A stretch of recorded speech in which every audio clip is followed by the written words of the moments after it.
Before I begin the video, I just want to take a quick moment to say that I've always tried to be incredibly careful when I make these videos. These topics can be difficult to discuss, and it's really easy to upset people without even meaning to do so. I can't tell you how many videos I put on private or just never published because I questioned some aspect of that video. Which is why I've opened this channel to memberships where members would have access to all of those videos, numerous exclusive videos made just for channel members, along with early access and sneak peeks to my upcoming videos. However, if memberships aren't for you, you can always support this channel by leaving a tip in the tip jar by clicking on the thanks option, or just hitting the like button because it really does go a long way to help. I appreciate each and every one of you, so with that being said, grab a cup of coffee and let's get into the video, shall we?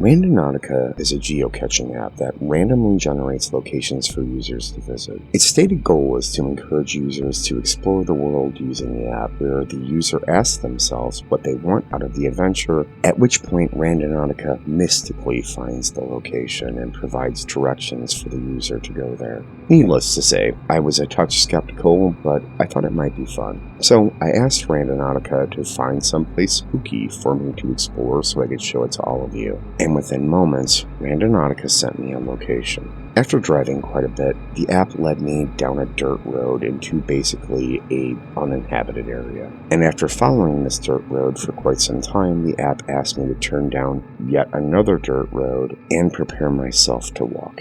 Which, not gonna lie, I wasn't expecting at all. The idea of actually exiting my vehicle hadn't really occurred to me when I started this, but that's what happened. So, I turned down the second dirt road and the app asked me to walk into the woods. And frankly, I almost turned my car around and left, but when I put my car in reverse to do exactly that, I saw something in the woods that genuinely stunned me. I just sat staring out of the window of my car in utter disbelief that, well, I guess I'll just let you see it for yourself.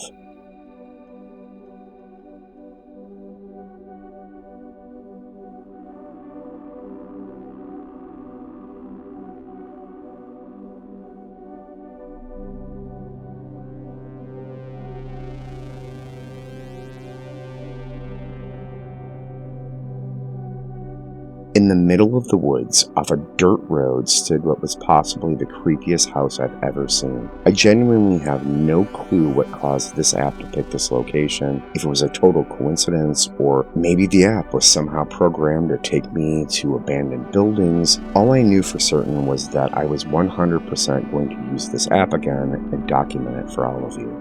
The house was bizarrely clean. Blankets were hanging over the windows, they were hung over the doorways, and there was a mattress in the center of the room. Someone was clearly living there, which explains why, when I pulled up to get shots of the outside of the house, I thought that I actually had heard an animal inside of it, which, in hindsight, I believe may have actually been the person living there. Needless to say, I didn't stay long enough to find out. However, even after that experience, I thought I would give it one more shot, at least in the hopes of trying to figure out how the app actually works. So, I asked the app to find another location, and well, this is exactly what happened.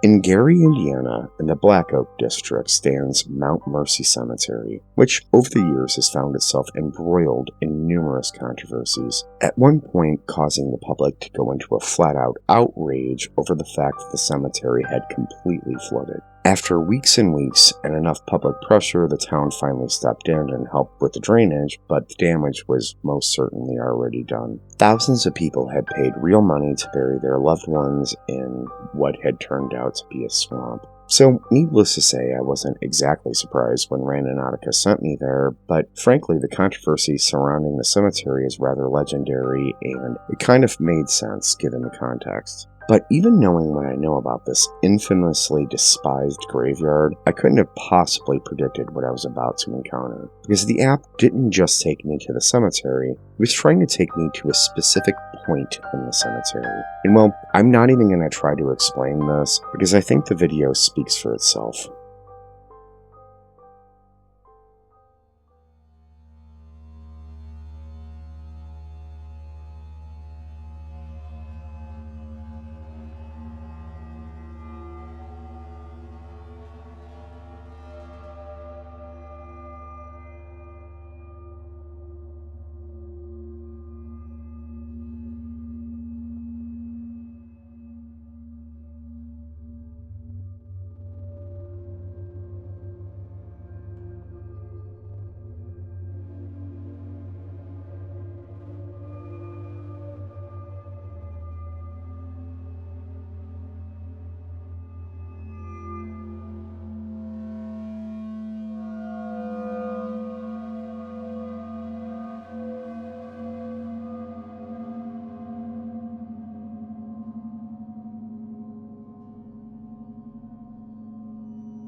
I have no clue why there were empty sarcophaguses and piles of headstones in the woods behind the graveyard, but that's exactly what I found. These headstones were made for real people. These sarcophaguses at one time held real human bodies. In some of the sarcophaguses, which I'm not going to show here, they actually had what looked like dried up old fluid on the inside of them. And I can't be the first person who's ever found this, given the fact that a random phone app that generates locations sent me to this exact spot. I have no idea how Randonautica selects its locations, but I can say that at the least with my experience, it quite clearly did exactly what it said it would. And to make things even creepier, apparently people have even found dead bodies using the app by total coincidence.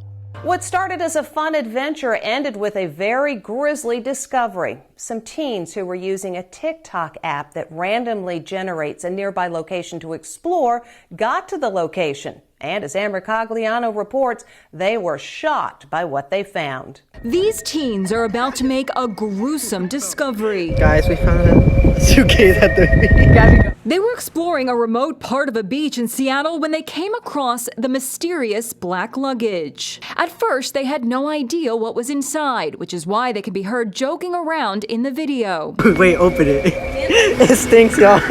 Suddenly, as they poked open the suitcase with a stick, the smell became overwhelming, and only then did they realize something sinister might be inside. Okay, so she's calling the police so we can see if it's actually a dead body or it's just food. When cops got there, they confirmed the presence of human remains in the trash bag stuffed inside the suitcase. So how did the teens end up here at this specific location where they found the suitcase? They were directed there by a smartphone app called Randonautica.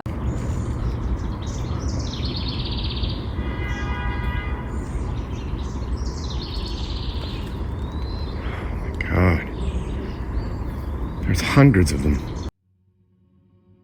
So, if you decide to download the app and give it a try, my only suggestion would be that you're careful and you don't travel alone. The app is clearly much more focused on experience and unfortunately kind of threw safety out the window in that process. But if we're being honest, that's clearly part of the allure of the app in the first place. Just be careful if you use it, and if you do, in my opinion, it's well worth experiencing at least one time.